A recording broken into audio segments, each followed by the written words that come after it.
Dans la vie politique française contemporaine, peu de trajectoires ont suscité autant d'intérêt que celle de Gabriel Attal. En quelques années à peine, ce jeune homme originaire des Hauts-de-Seine est passé d'un rôle de conseiller ministériel à la tête du gouvernement français, devenant le plus jeune Premier ministre de la République à seulement 34 ans. Son parcours est marqué par une ascension fulgurante, des responsabilités majeures, des décisions historiques et une crise politique majeure autour de la dissolution de l'Assemblée nationale.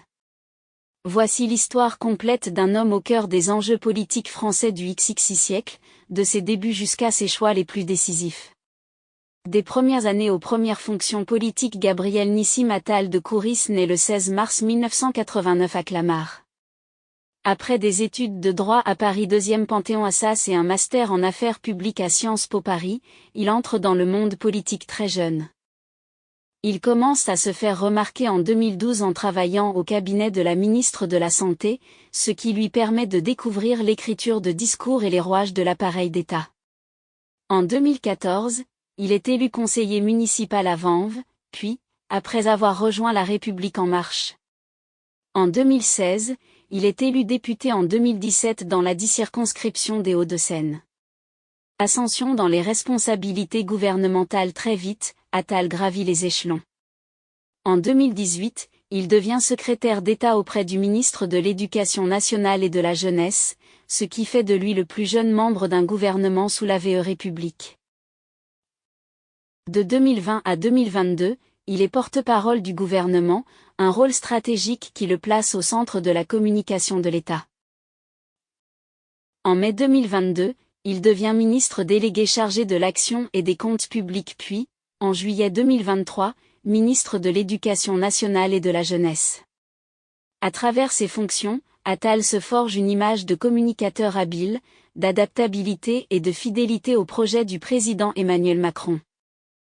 Nomination comme Premier ministre le 9 janvier 2024, après la démission d'Elisabeth Borne, Emmanuel Macron nomme Gabriel Attal Premier ministre. À 34 ans, il devient le plus jeune à exercer cette fonction sous la République et le premier chef du gouvernement ouvertement homosexuel de l'histoire politique française.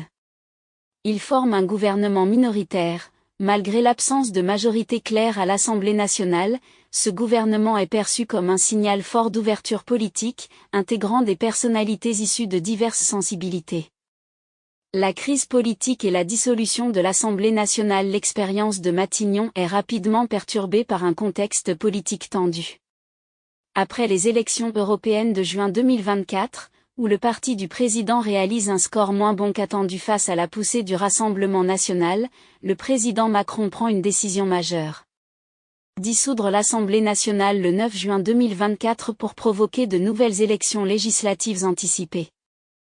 Cette décision, imprévue et dramatique sur le plan politique, n'était pas celle d'Attal. Il s'y serait opposé et aurait même tenté de convaincre le président de ne pas opter pour cette option, offrant même sa propre démission comme un geste politique de rupture symbolique. La dissolution suspend plusieurs projets de loi importants au Parlement et plonge le gouvernement dans une situation d'incertitude. C'est un moment clé de sa carrière, qui met en lumière les tensions profondes au sein du pouvoir exécutif. Élections législatives et démission du gouvernement. Les élections législatives d'été 2024 se déroulent dans un climat politique extrêmement fragmenté. Aucune force politique n'obtient une majorité absolue, ce qui rend la formation d'un gouvernement stable quasi impossible. Dans ce contexte, Attal présente sa démission le 7 juillet 2024, comme le veut la tradition républicaine après une dissolution et des élections générales. Dans un premier temps, le président Macron refuse sa démission afin d'assurer la stabilité du pays, notamment à l'approche des Jeux Olympiques de Paris, mais finit par l'accepter le 16 juillet 2024. Officiellement, le gouvernement démissionnaire continue néanmoins d'assurer le traitement des affaires courantes, c'est-à-dire la gestion quotidienne de l'État sans engager de nouveaux grands projets politiques. Après Matignon, un rôle central au Parlement. Après avoir quitté Matignon, Gabriel Attal reste un acteur majeur de la vie politique française. Il est élu président du groupe parlementaire Renaissance à l'Assemblée nationale, position à partir de laquelle il continue de peser dans les débats politiques et d'affirmer son influence, notamment sur des questions comme la réforme des retraites et la définition du cap stratégique de la majorité présidentielle. En septembre 2024, son successeur à la tête du gouvernement, Michel Barnier, est nommé Premier ministre, marquant la fin de la période d'expédition des affaires courantes. Conclusion: Gabriel Attal représente l'une des trajectoires les plus rapides et les plus remarquées de la politique française moderne. De jeune conseiller à l'Élysée à Premier ministre avant 35 ans, il a incarné une nouvelle génération politique, capable d'accéder à de hautes responsabilités tout en naviguant dans un paysage politique fracturé. Sa carrière à Matignon a été marquée par une décision historique, la dissolution de l'Assemblée nationale, et par une crise institutionnelle majeure. Mais même après sa démission, Attal demeure une figure centrale, influente au Parlement et dans son parti, prêt à continuer à façonner la vie politique française dans les années à venir.